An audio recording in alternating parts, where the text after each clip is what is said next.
Hey guys, Mighty Gazelle here with my movie review of My Hero Academia Heroes Rising.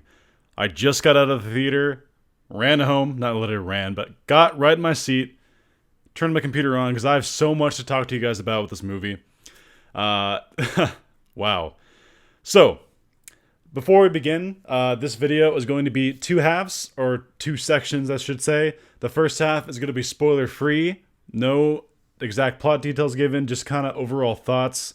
And then when I dive into the spoilers, where I just go all in, give my opinion of the nitty gritty, the highs, the lows, everything about this movie, there will be a spoiler icon in one of the corners somewhere. So you've been warned. The beginning is going to be spoiler free, and let's just dive into it because this movie, it was something. Okay, spoiler free. So I just have so much racing in my mind right now. I want to talk about it, but let's try to focus. Focus, Mighty Gazelle. Focus. Okay. So the basic plot of this movie, you guys could probably already tell from the trailers. Class 1A is tasked with helping out on an island, just kind of help people out, do various things on the island. You meet all the characters, and then things slowly start to unravel as we get introduced to the villains. And of course, there's lots of fights. There's lots of funny moments. This movie really had a little bit of everything that you could want from a My Hero Academia movie. And again, not going to go into specifics right here, but just know that if you want your movie full of Class 1A, which that's what I wanted from the first movie, we didn't get that, but thank God we got it here. The Class 1A, every single character has multiple moments to shine and just remind people of why people love these characters. Their true personalities come out in this film, and it truly it made me happy. It made me so happy.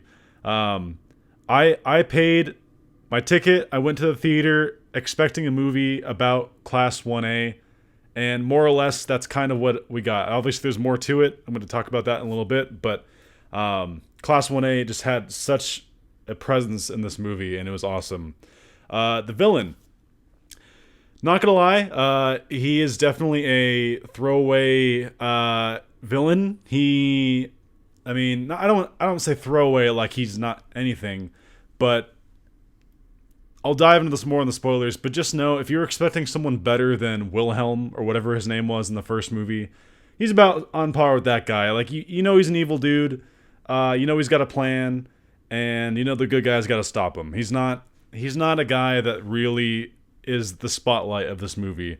I will say he's better than Two Heroes villain, but that's more of a personal preference because this guy is a little bit more like reserved and kind of cool, I guess you could say. I'll talk about him more later, but yeah, overall the main villain, I guess I should say, not anything to write home about. I was actually more entertained, really, by the lesser villains, the lackeys that he has in this movie. They were great. Every time they were on screen, awesome stuff. Again, I'm just trying to refrain from saying specific things, but they're great. And just also, if you're a fan of Bakugo, get ready. This movie has a lot of Bakugo, and just in the best of ways. In a lot of ways, this is kind of like Bakugo's movie. Not really. I mean, obviously Deku's just like an important part, but like, okay. I'll wrap the spoiler-free section up by saying that the voice acting was great, as you'd expect from a movie of this caliber. Well, I saw it in English, by the way. I should have led with that. I watched this movie in English. The animation, My Hero Academia has never looked better. This movie is absolutely gorgeous. It is a sight to behold. You will not be disappointed by the visuals. Everything from the calm moments to the action ones. The action ones, again, I'll talk about it later, but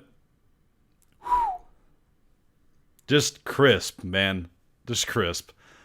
Studio Bones, round of applause for you. Once again, knocked it out of the park. You guys are awesome. Continue to do what you do. We all love you. And yeah, I think that's about all I can say without giving any spoilers. I'll give a grade. So in terms of what I wanted from this movie, in terms of what I wanted, I can't speak for everyone else. I'd give it a 10. But it comes with a caveat. And I'll get to that in the spoiler review. In the spoiler section.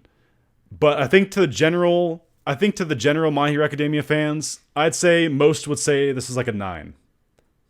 Pun, because the villain's name's 9. But no, they would say this movie would be like a 9. And definitely better than Two Heroes. I like Two Heroes a lot. I liked it. I think I gave Two Heroes a 7 when I reviewed it a year or so ago. But this one's definitely much better, at least to me. And I feel like an overall quality, this one was better too. Yeah. So I'm sure if you're a My Hero Academia fan, you're going to see the movie regardless of whatever. I could have given it a 2, and I'm pretty sure you guys would still see it. Obviously, you'd probably scratch your head if I said this movie got a 2, but that's not the case here. So we are now diving into spoiler territory, baby. Yes. Okay. There's a lot I want to talk about. I just want to get a few things off my chest. I'll save the last 20 minutes for the end of this review because there's a lot to talk about in that section alone. So let's just focus on the rest of the movie. So, like I said, Class 1A gets so much time to shine in this movie, and it's great. You get moments where, like, Ida is helping a grandma, like, get to places because she's, like, an old lady. And so basically, you have Mina and all the other girls are on the phone at this building, and they're like, hey, Ojiro, go do this. Kaminari, we need your help starting this battery. There's just a bunch of funny gags and a bunch of great stuff going on because they're helping the town. They're helping this little island.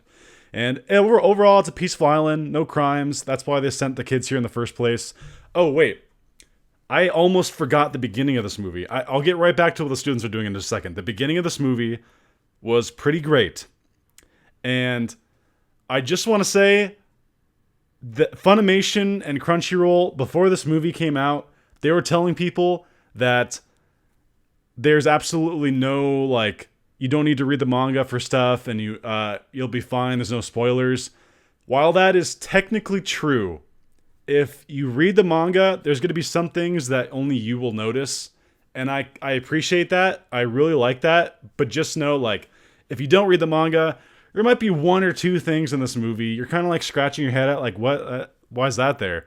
But I can't talk about that though because that is manga spoilers. I'm not going to manga spoilers in this video. This is all about movie spoilers. I just want to mention that there are a few things in this movie that manga readers will be like, oh, hey, I know what that is. So just keep your eyes peeled.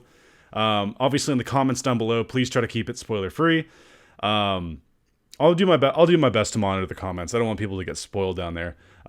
If you are going to put spoilers and then go way down, and you know how to do comments. The beginning of this movie, we have Endeavor and these other heroes who are chasing down Shigaraki, Twice, Dabi. I don't know if Twice was in the car, but basically they're transporting the main villain, 9. And at first, it's cool. You got this 3D kind of car chase going on, and this guy, one of the heroes, has a Gatling gun for an arm, and he's shooting at the villains.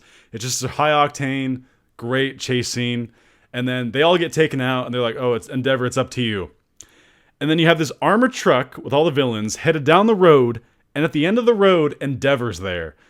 And I know Endeavor has his haters, but this moment, he was so freaking badass. He basically did like this solar flare type of like attack. He's like holding the line, and he builds up this large amount of like fire energy and just decimates the road. It's one of the most visually impressive attacks in this movie. It's probably like number 5 in like a top 5, because there's a few more in that top 5 I'll get to in a moment. But that was great, and we get Hawks for the first time, voiced Hawks. He has not appeared in the anime yet, but we get him in right in this moment.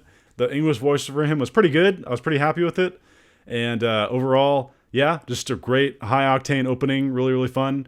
And then it talks about, oh, we're sending the students there for reasons, blah, blah, blah, blah. They give like kind of generic reasons why the students are going there. But anyway, back to the students. Sorry, I'm kind of all over the place. There's a lot to talk about. Yeah, the students are helping everybody. Lots of jokes going on. In my heart, I'm just like, yes, we are getting Class 1A, just being Class 1A, like interacting with each other, and Bakugo being mad, and like, it just... all of it's so great, and all the students are just kind of shining, doing their own thing, helping all these people out. I thought it was funny how Kaminari, he always gets jobs to like, oh, you got to jumpstart this old man's tractor. And then like Kaminari's like, damn it, why doesn't that guy just buy a new tractor? Why is he... just funny stuff like that. I can't go into every single moment because I'd be here for like the length of the movie. But great time, a lot of funny jokes. So all that's happening, and then we get introduced to the two main kids of this movie. And forgive me, I don't remember their names. I know all the students' names because I watched the show so much. I just came out of the movie and I saw this once and I don't remember the kids' names. I apologize. Please don't hate me. But anyway, the two kids, they're great. I love them a lot. The dynamic that they have is sort of great.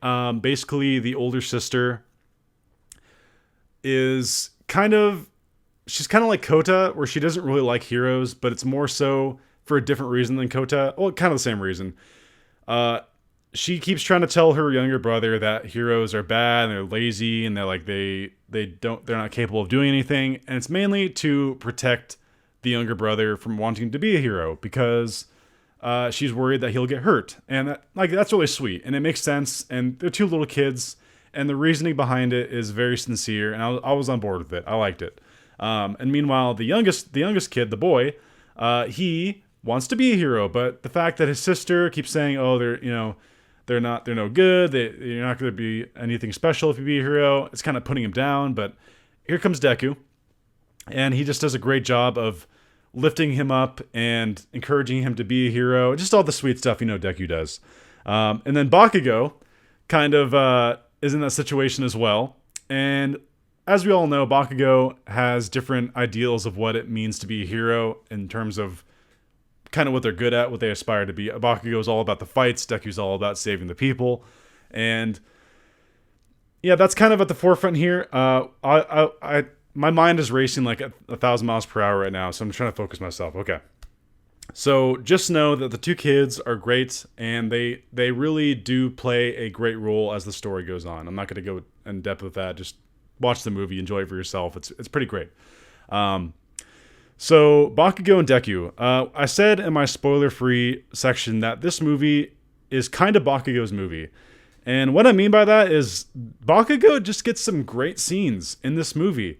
Not just fights. Like, there's a moment where the older sister, she keeps trying to like test Deku and the others to show that like, oh look, they're not good heroes, and she's like, oh, they only saved us in an hour, like, because like I said, for the reasons I said. So they lure the younger boy comes over and says, hey, we need help fighting a villain, and they go over, Bakugo and Deku, in a pretty great scene where they bring the kid over to the villain. Is like, Bakugo's like, oh, where's the villain?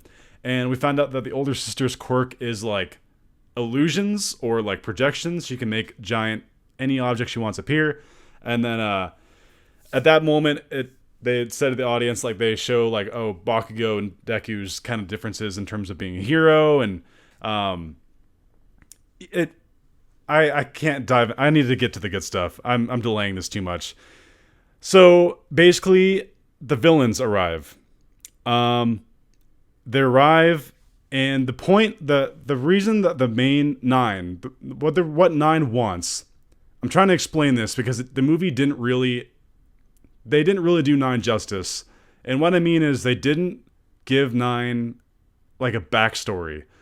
So we kind of just assume that, I mean, he got a backstory with one detail. I'll tell you about that in a second. So nine, he's basically going around stealing quirks, and immediately a thought comes to your head, holy shit, that's like All For One. And it's revealed that the doctor who works for All For One gave him like a lesser version of All For One's quirk, the ability to stockpile and like steal quirks. And so Nine's going around and stealing the quirks that he views as essential for him. And I'll get to what I mean by that in a second. But he only needs one more quirk.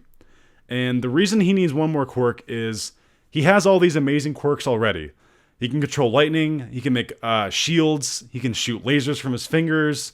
He can make airwaves. He has dragons, like dragon type things that come out of his back. And he uses them to attack. He's just got ridiculous powers. But the issue is his body is weak. The reason he gave his body up to the doctor to experiment on is because he was essentially dying. And he needed all these quirks if he ever wanted a chance to live. And this guy's whole MO, his whole reason for doing what he does in this movie is he keeps saying he wants the world to live in like a strong society where only the strong quirks are all. This is all that matters. You have to be strong to survive. You need a perfect society like that. So yeah, very generic villain. I liked how he talked though. I liked he wasn't like Wilhelm or whatever his name was, Wolfram. I can't remember his name from the first movie. He's not like him where he's just a generic, oh, I'm in it for the money, I'm going to beat you up, I'm raspy voice, I'm yelling. This guy was kind of secluded a little bit. Like, he didn't show too much emotion, and I thought that was kind of cool. He reminded me kind of like a Terminator. So while his backstory wasn't that great, at least he was pretty fun to look at, like watch fight. And fight he does. So, while all the students are doing their missions, their little missions, helping people out and stuff, the villains attack. They basically attack the beach. The villain has a couple of minions with him, 3 to be specific. A girl with hair that she can make like spider legs with, and she can also shoot like needles, like kind of like a gun. That's one. The second one is a guy who can basically, it's like Mummy. I think his quirk was like Mummy or something. He said it in the movie. Basically, he can use his whips to like entangle things and make them his like puppets. Kind of like they look like mummies. Any inanimate objects. It doesn't work on people, but like let's say he took control of a car, like he wrapped it around a car. It'd become like the wheels would become legs, and like it would fight for him basically. So that guy was kind of cool. But the coolest minion this guy has, he has this wolf, like chimera type mixed fool. I don't know all the things that are. He's got to be based on some sort of like Greek mythology or something, because this dude can shoot lasers from his mouth. He's got wings. He's got like a wolf head. This guy was nuts, and he was easily, like, in my opinion, the coolest of the villains in this movie. I understand he's not even the main one, like 9 was. And 9 is definitely the strongest one, but I'm saying coolest. This wolf-looking dude was awesome. And I can't wait to talk about his fight in a moment. So they appear on the island, and everyone's like, oh shit, there's villains here. So everyone starts to, like, react to the villains being there. On the beach, you have Ojiro, and here we get to the fun stuff. This is where the students get to shine. Ojiro starts the fight with this wolf dude, and I wish I could. I can't just like tell you how the fight goes, because I can't do that. I'm not capable of doing that. But Ojiro just gets like cool moments in this show to fight. Like he uses his tail. Obviously he's like the most normal looking dude in the class, but like he's a beast in this movie. He's awesome. And then on the beach you also have Todoroki, Ida. What's the Sugar Rush's guy's name? I can't remember his name. Sugar Rush. I'm just gonna call him Sugar Rush. And Tokoyami are on the beach fighting him, and this dude's a beast. Like he's like, get out of my way. We're looking for something. Meanwhile, you have all these people who are trying to evacuate. So you have Froppy and Uraraka right behind him trying to evacuate the people, get them off the beach while they're fighting this dude. And he's kicking their ass, by the way. Like he's super strong. He's able to deflect like the fire that the Todoroki's throwing at him. It's great. It's nuts. Visually, it's awesome. Meanwhile, you have the mummy dude who is attacking Aoyama, Mineta, and I think Hagakure. Yeah, Hagakure was with them. And they're actually kind of holding him off for a little bit. Aoyama is shooting down the puppets that the guy's making with the objects, and Mineta is just throwing his balls everywhere. And it's pretty nuts. Like Aoyama looks like he's really holding his own, and obviously his stomach starts to hurt. Mineta's scalp starts to bleed, and shit's hitting the fan. And then boom, in comes Bakugo, starts fighting them, and then Kirishima comes in, and we also get who's the other one that comes in? Oh, Kaminari. Yeah, they come in to help. Because basically, when the fighting happens, Tokoyami flies back to the base, and he tells everyone, "Hey, like, shit's happening. There's villains attacking the island." And Ida and Momo, they start saying, "Okay, let's form into teams, and let's split out, and let's go help fight these villains." I'm not even going to dare to list all the teams, 'cause I don't remember all of them. There's one I just listed: Bakugo, Kaminari, and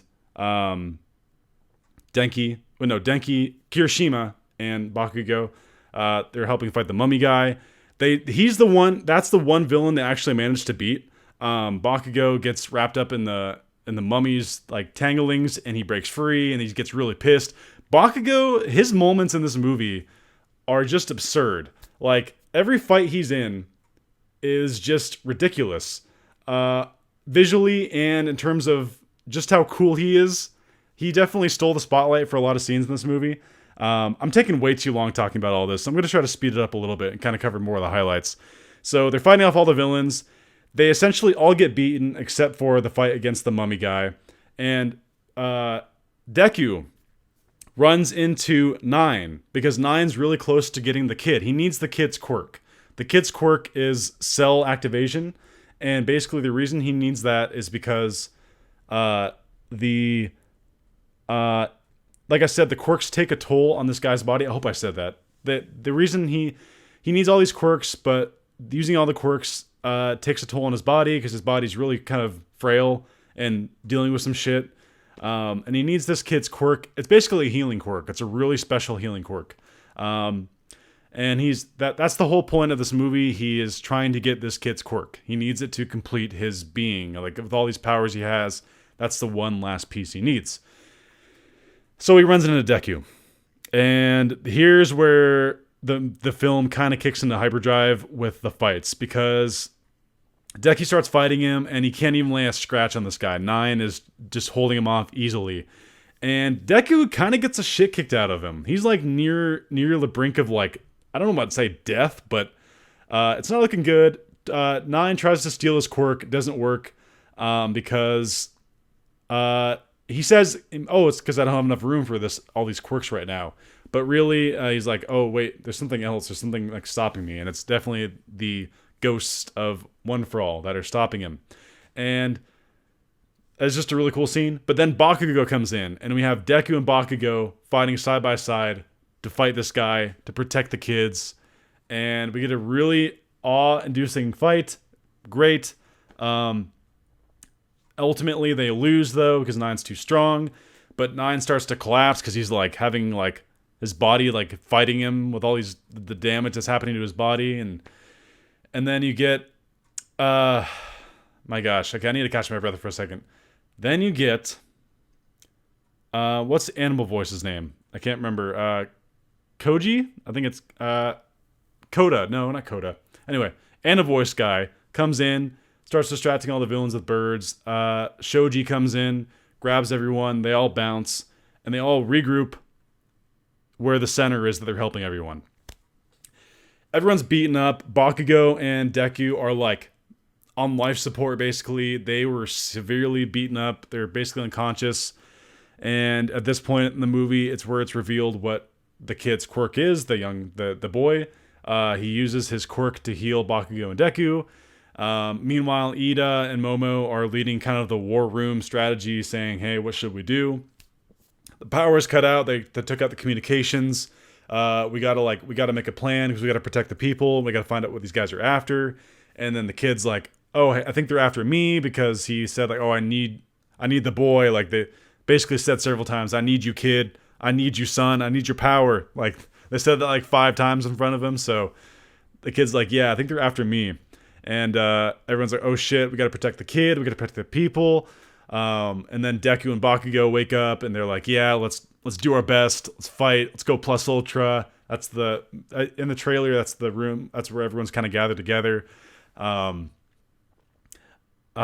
gosh. And then here's the best part of the movie. Like, I say best part, but like, Man. Okay. So, here we reach the climax of the movie. The plan is there's a part of the island that there's only one way to. It's one narrow, like, land bridge to reach it. And there's an old castle up there with, like, walls and stuff. And their plan is to put the people on the far backside of the island, keep them safe, and they're going to have multi-layered defenses of the students to hold 9 at bay. Because Deku said, like, oh, this guy, he looks kind of unstable using his quirks, so let's try to wear him out. Meanwhile, Momo sent a drone to fly away from the island and start sending an SOS. But it's like 6 hours away, so they can't expect help. And this is so cool. So basically, they have multi-layered defenses of the students, and their goal is to wear out 9 by the time he gets to Deku and Bakugo, who are like the last line of defense to defend the kids.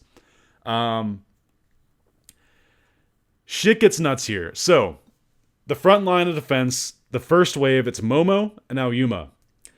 Aoyama gets, in my opinion, one of the top 5, like, attack moments. I said Endeavor was number 5. I'd put Aoyama at number 4. This is pretty sweet. So basically he does like a supernova, like, I forgot what he called it. He basically charges his beam up and unleashes like a Kamehameha blast at the 3 villains who are approaching. By the way, the villains are the dog dude, the hair lady, and 9. Because they took custody of they locked up the mummy dude, because that's the one guy they beat. And he starts unloading this giant laser at him, and then he kicks in with like the shoulder ones to fire little ones alongside of it. Visually, just such a great attack. It's awesome. And then they're all dodging, and then like Momo's like, okay, I used the last of my creation on this. She breaks out 2 big cannons. They start firing. One of them hits the ground by the hair lady. She's like, ha, you missed. But then like the ground collapses below her. There's a trap. They have a cave sort of trap for her. We'll get to that in a moment. The wolf dude breaks off to the left. He goes to this waterfall area because he's dodging the fire. 9, however, just goes straight through. He goes straight at him. He doesn't even run. He's just kind of walking, blocking everything with his shield power that he has. And they're like, oh shit, time for wave 2. And wave 2. Did I mention everyone gets a moment to shine in this movie? Because they do. Wave 2 is Hantasero and Uraraka. And not gonna lie, they kick ass right here. I guess Mineta is also technically in this wave. I'll include him. I'll talk about him in a moment. So basically, the plan is Hantasero will tie tape to different boulders that are laying around. Uraraka's gonna lift the boulders up, and Sero's gonna throw the boulders at him. They throw a shit ton of boulders at him, just to make him use his quirk. He's blocking all of them easily. He's shooting down with laser fingertips, blocking him with his shield. It's not even phasing him. He's just blocking him.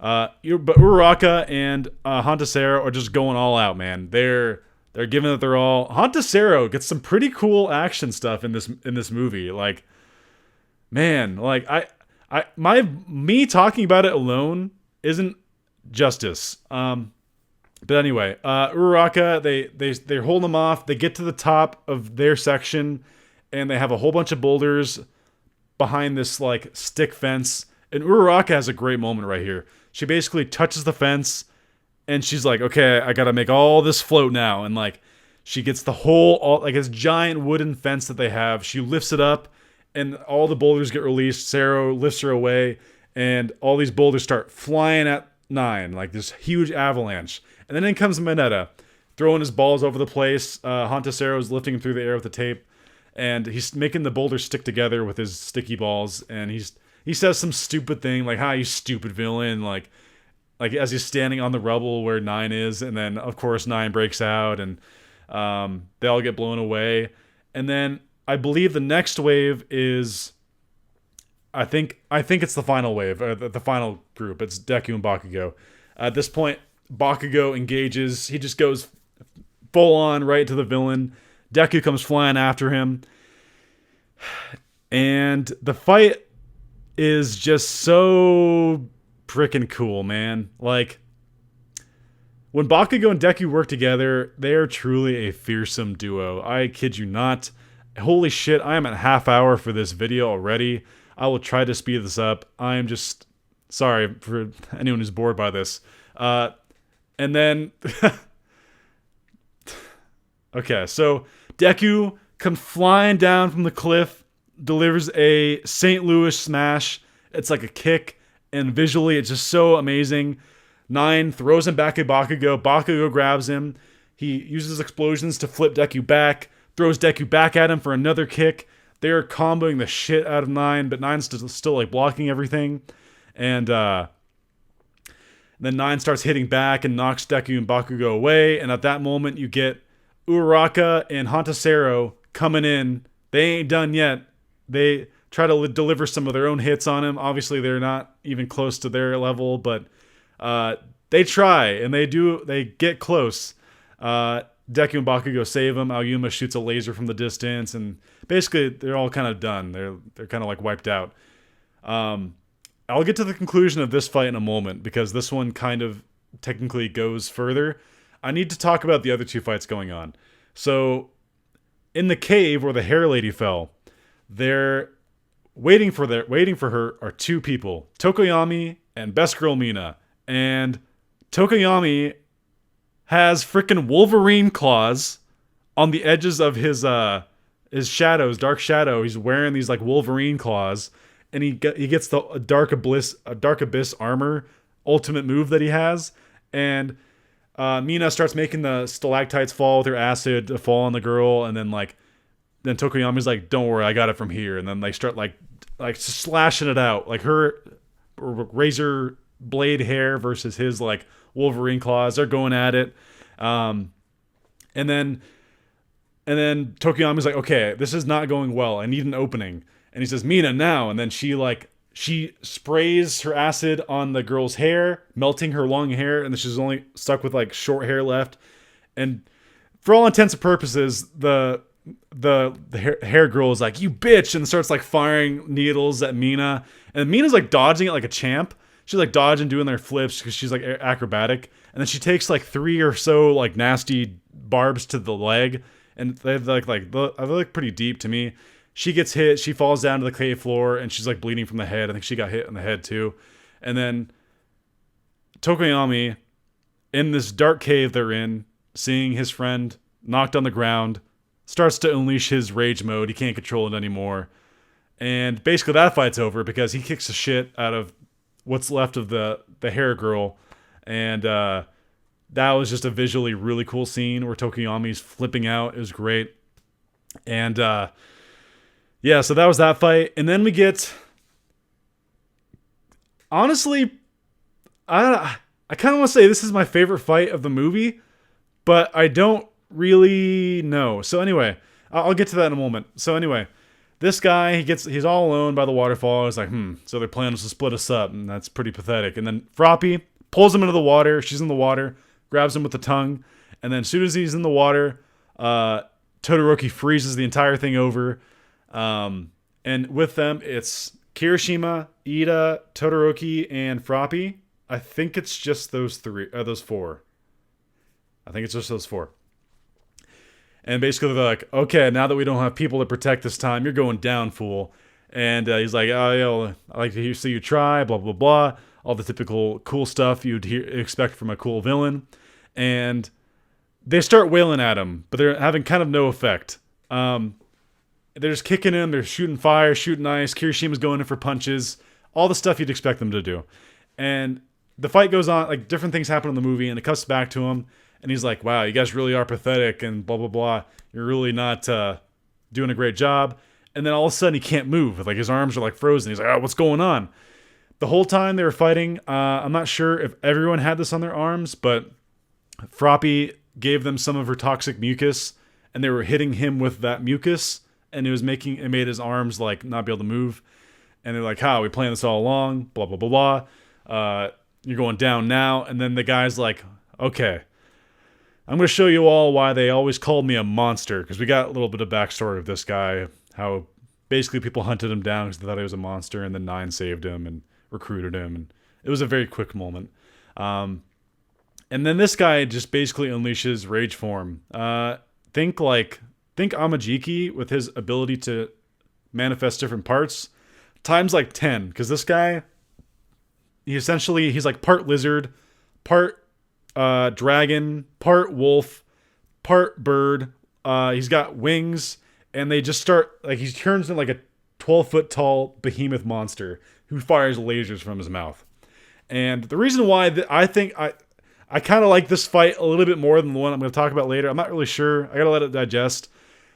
This just had such a cool orchestrated attack on this guy. So basically they're like, oh shit, this guy's like tough now. He's shooting lasers. He's huge. We can't even get close. And he was like, I got a little bit of my Recipro burst left. What do you want to do, Todoroki? Todoroki makes a plan.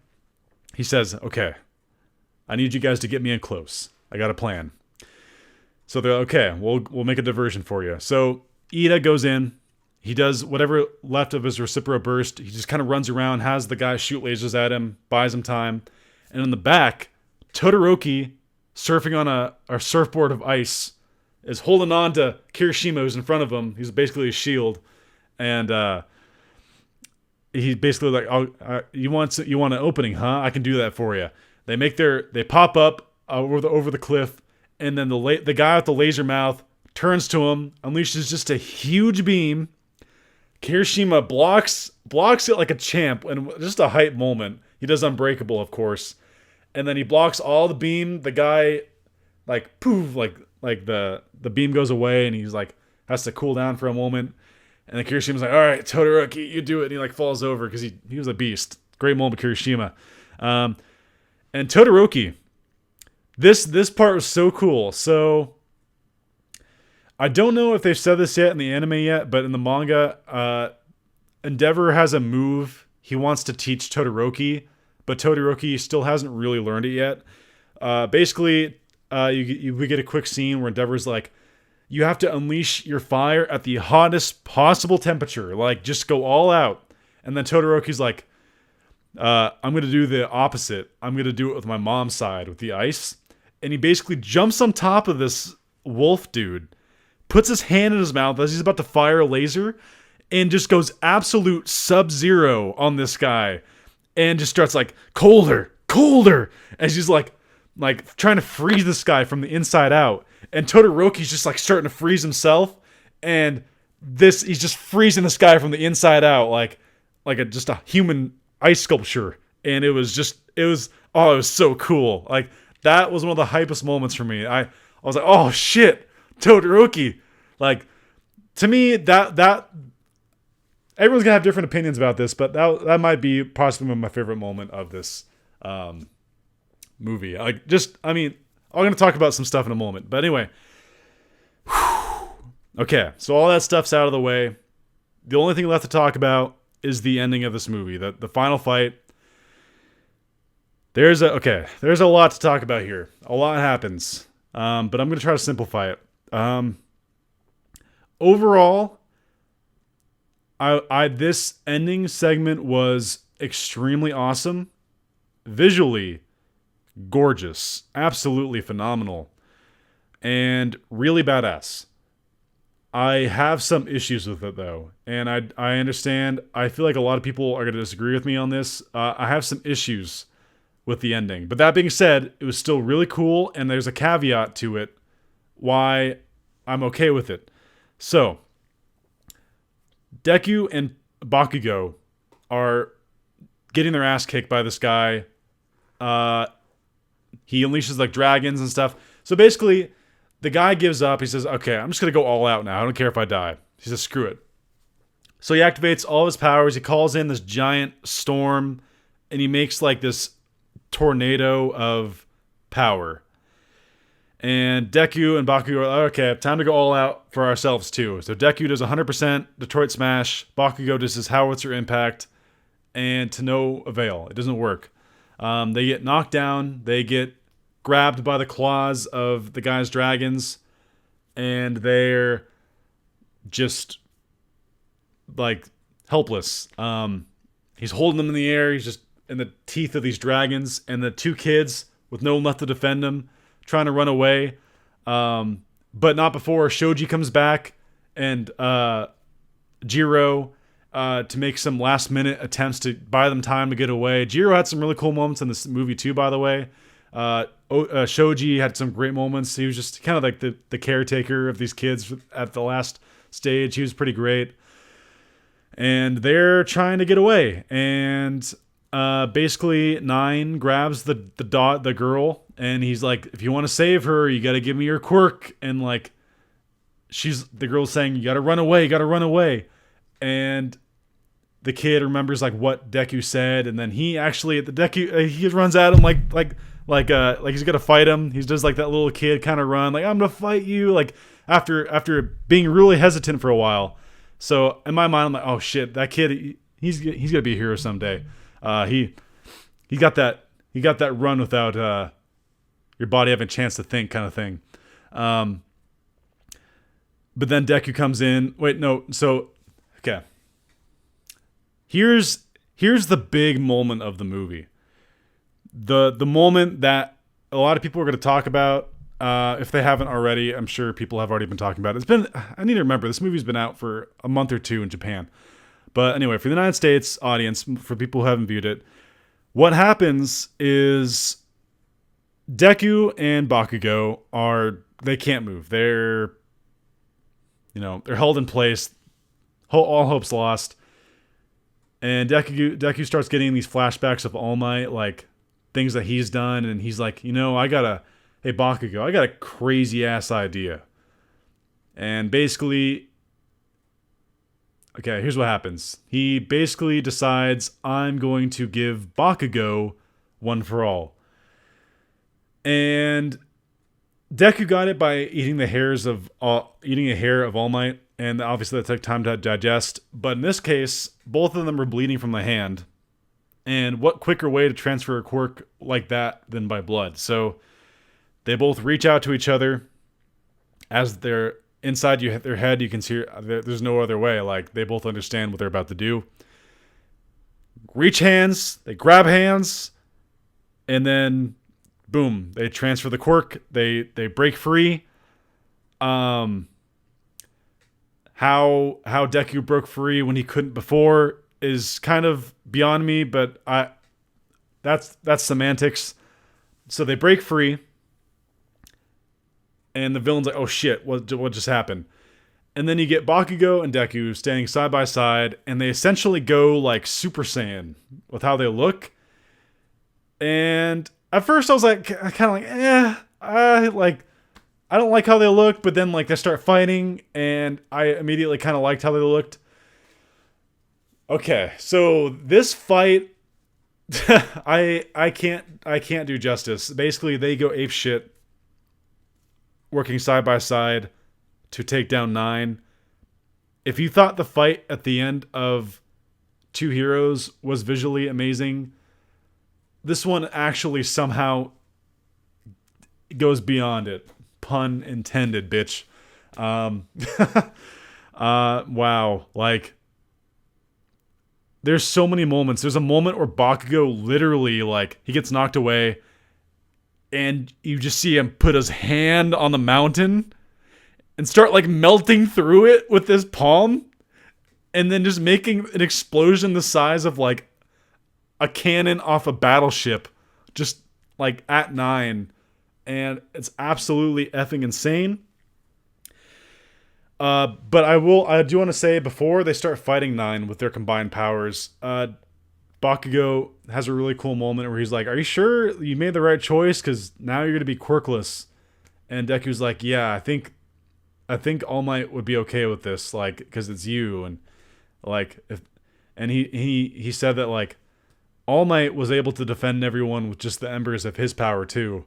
So I can do the same for this moment. Like, basically, and it showed the image of the embers, like the small flame.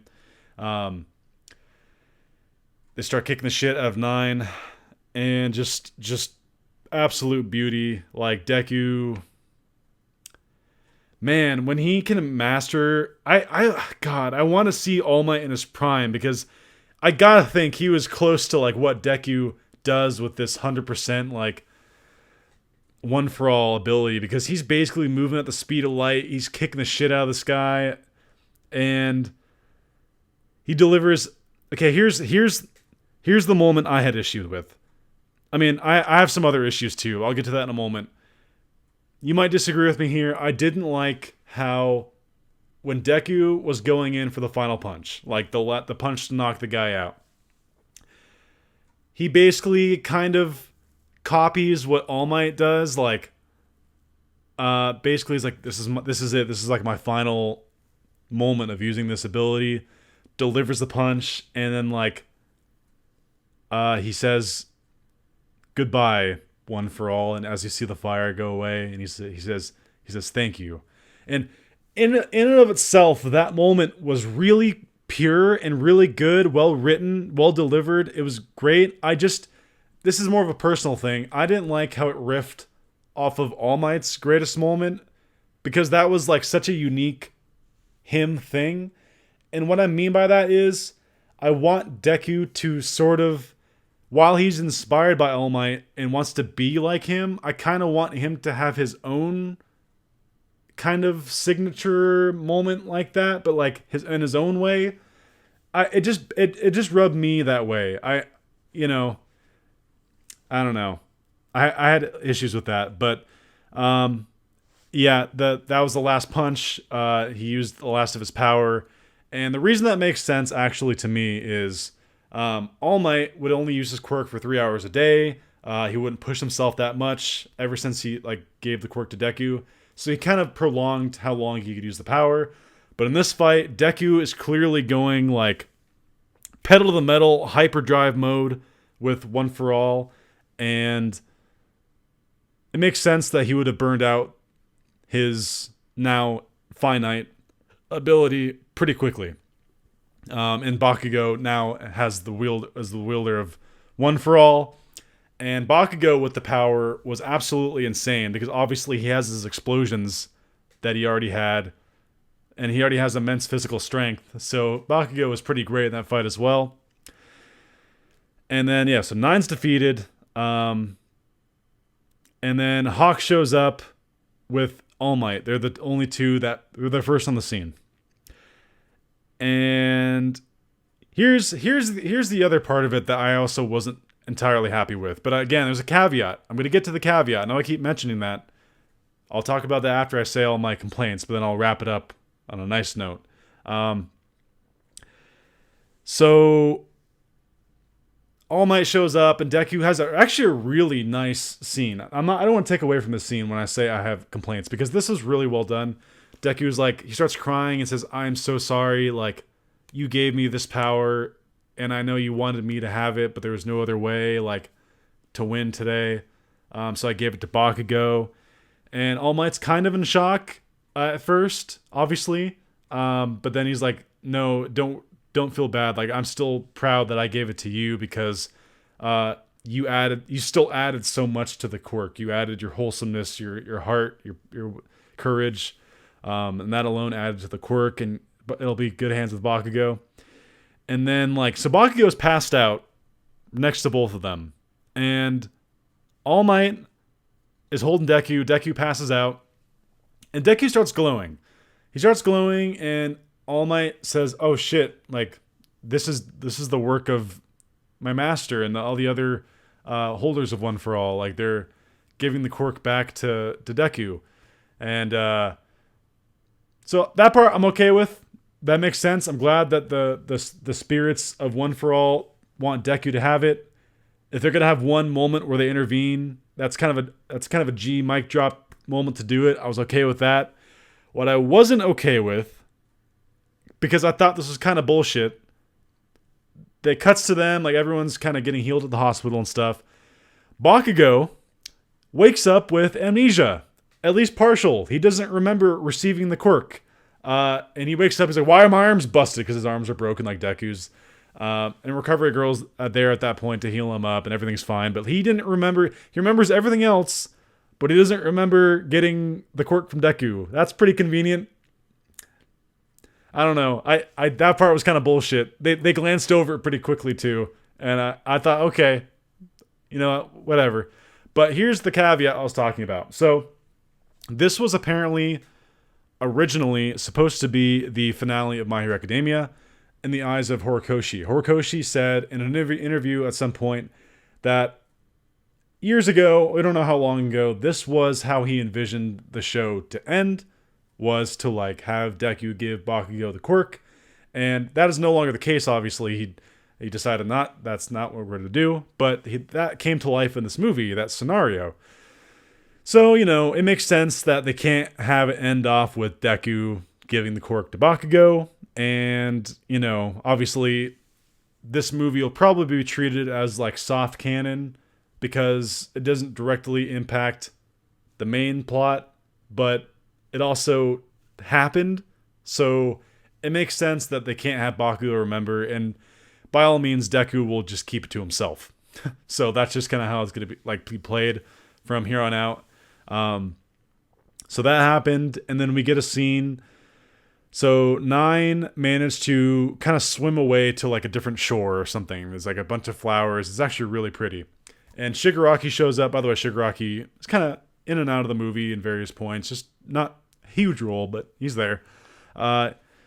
He meets 9. 9's like crawling through these flowers. He's basically like on death's door, and he's like, there can only be, like, the 9's like, there can only be one to rule everything to the perfect world. And Shigaraki's like, you're right.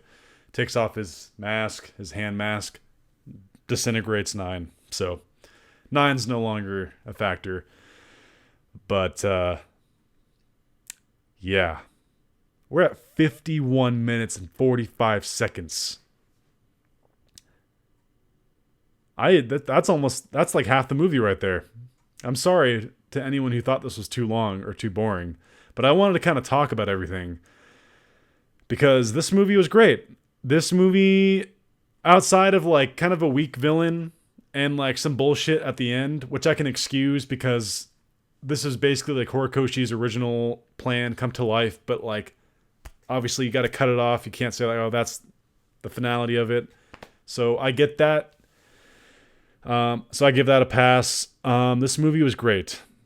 Just so many moments where Class 1A was just being Class 1A, like being students, not being adults yet, being just they're growing up. Like they're doing their best to fight villains, and obviously they're not all on Deku and Bakugo's level, but they do a really good job. By the way, I should mention one moment that made me laugh so hard.